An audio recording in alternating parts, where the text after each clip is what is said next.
Selamat datang di Kabar Padek siang ini, program berita dari Padang Express yang merangkum berbagai informasi terkini, aktual, dan terpercaya.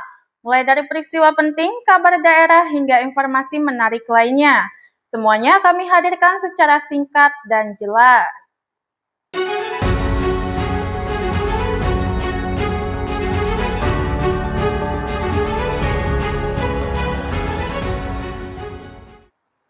Inilah Kabar Padek siang ini, rangkuman berita khusus untuk sanak semua. Sanak, kita awali Kabar Padek siang ini dengan informasi pertama. Pemulihan pasca bencana di Kabupaten Solok terus dipercepat dan kini mendapat perhatian langsung dari pemerintah pusat. Bupati Solok, John Firman Pandu, menerima kunjungan tim supervisi percepatan rehabilitasi dan rekonstruksi pasca bencana pada Rabu 15 Juli 2026. Kunjungan ini menjadi bentuk dukungan pemerintah pusat terhadap upaya pemulihan di Kabupaten Solok. Dalam pertemuan tersebut, kedua pihak berdiskusi secara terbuka mengenai berbagai tantangan yang masih dihadapi di lapangan. Diskusi juga difokuskan pada pencarian solusi agar proses rehabilitasi dan rekonstruksi dapat berjalan lebih cepat, tepat sasaran, dan memberikan manfaat maksimal bagi masyarakat terdampak. Ruas jalan sedang diajukan untuk dana invest tahun 2026, selebihnya belum menunggu penganggaran tahap selanjutnya. Untuk jalan desa dan lingkungan masih terdampak, Bapak. Dari 16 ruas jalan lingkungan yang rusak, baru pemulihan bersifat darurat pada titik-titik kritis. Namun untuk penganggaran daerah belum terpenuhi.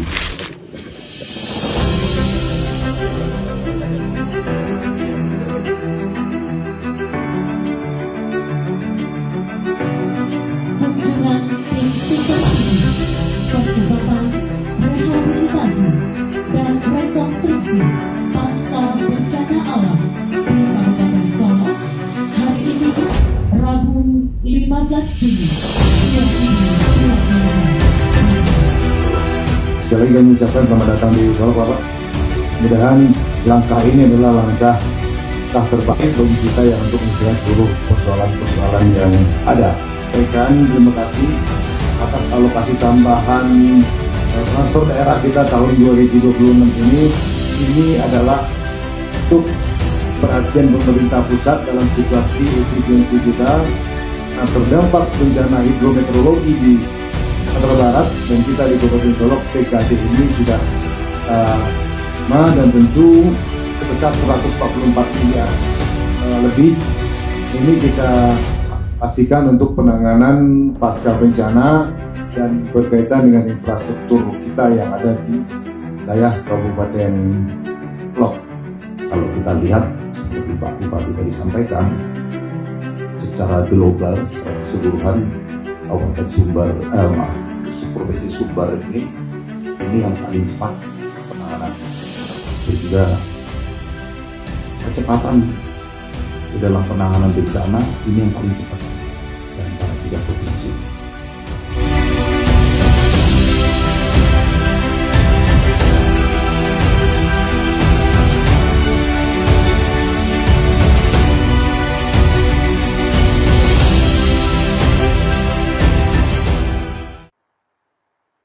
Berita kedua, viral di media sosial, sebuah video diduga memperlihatkan oknum Dishub Damaseraya memungut tarif parkir saat truk sedang mengantri BBM di SPBU.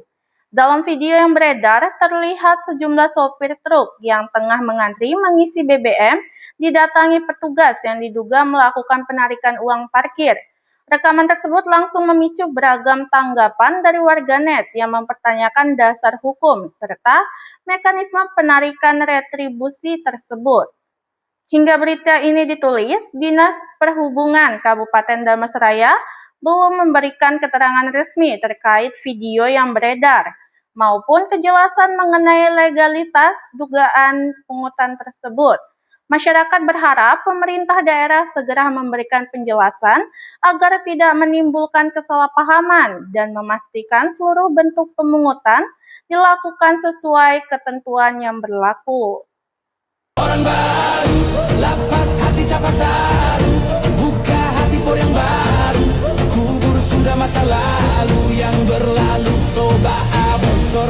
monitor ketua, anggota mau lapor ketua, kondisi lagi gacor ketua, yang ini baru bilang mai tua, mai trik mantan hancur, stop sudah jangan kau atur, kau bukan lagi donatur, skakmat selesai main catur. Lupa nama tapi masih ingat rasa.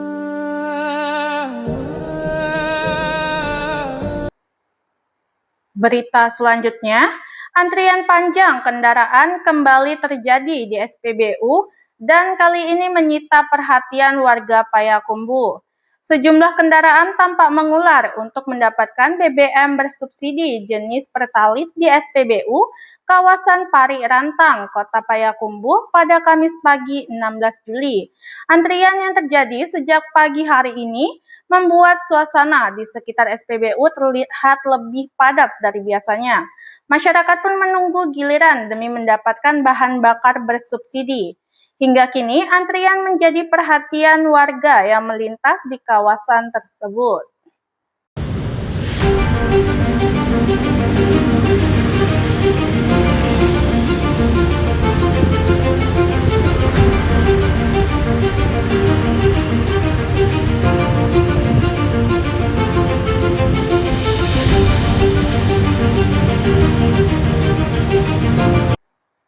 Berita selanjutnya, setelah sempat hilang terseret ombak, seorang pelajar SMP di Agam akhirnya ditemukan. Namun kabar yang datang justru menyisakan duka mendalam. Korban tenggelam di pantai Pasia Muara Putui, Nagari Tiku, 5 Jorong, Kecamatan Tanjung Mutiara, Kabupaten Agam ditemukan dalam kondisi meninggal dunia pada Kamis 16 Juli pukul 7.41 WIB.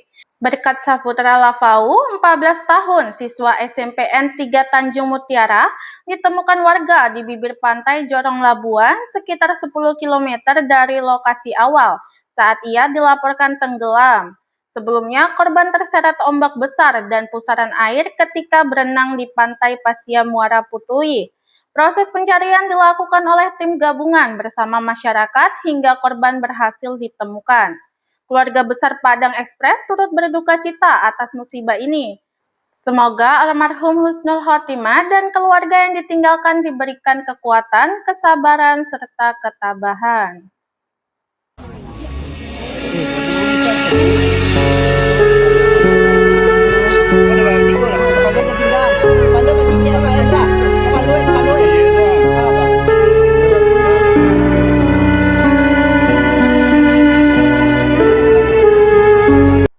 Berita selanjutnya dikutip dari @kumparan.com.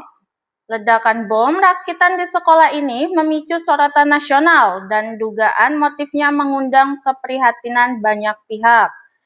Menteri HAM Natalius Pigai menyoroti peristiwa ledakan bom rakitan di MAN 3 Padang yang dilakukan seorang siswa kelas 12 pada Selasa 14 Juli. Berdasarkan informasi yang disampaikan, pelaku diduga menyimpan dendam karena sering menjadi korban bullying. Pigai menegaskan bahwa bullying merupakan kejahatan yang harus menjadi perhatian bersama, baik pemerintah, swasta maupun masyarakat. Menurutnya, perundungan tidak hanya terjadi secara verbal dan fisik, tetapi juga melalui media sosial. Pigai juga mengungkapkan bahwa dirinya kerap menjadi korban ujaran rasis di media sosial.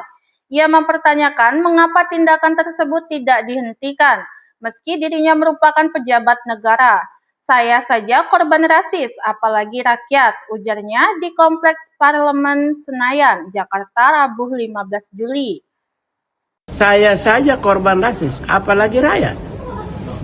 Saya kan dari dulu sikap saya jelas, bullying itu adalah salah satu kejahatan yang harus dieliminir oleh seluruh komponen. Pemerintah terus menerus. Saya sendiri juga kan dari dulu sudah namanya, saya ini termasuk anti bullying.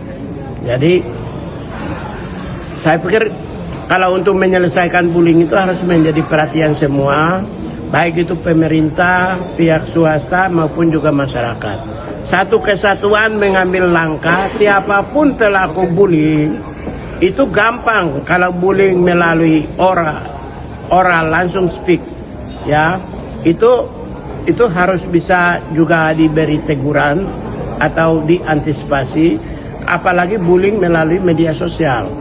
Media sosial itu gampang dicek dan bisa diusut. Nah, salah satu kelemahan yang terbesar adalah lembaga-lembaga pemerintah yang diberi kewenangan untuk bisa melihat pergerakan media sosial tidak mampu menghentikan. Contoh, kan banyak juga yang rasis ke saya. Pertanyaan saya sederhana aja.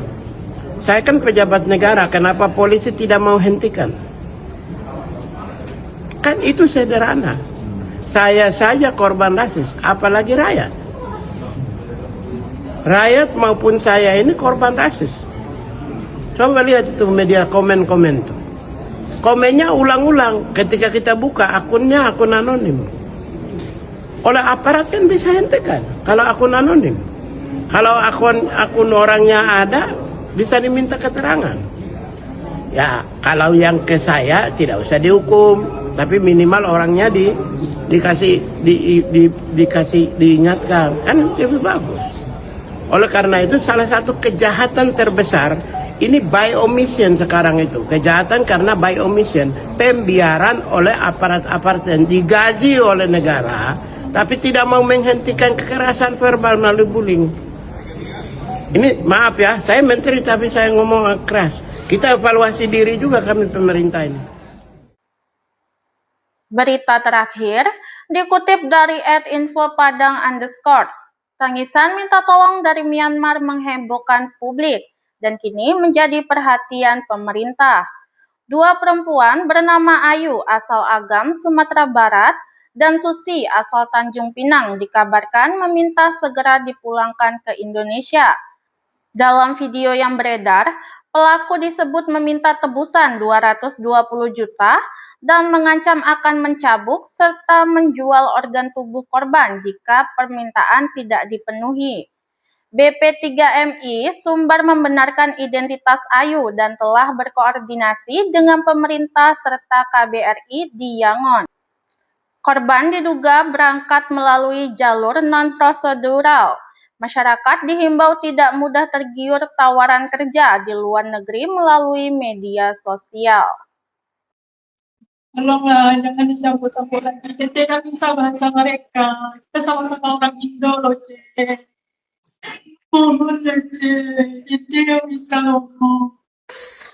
Aku bisa apa? Ya, ibarat kata tuh lagi diusahakan sama Tuhan.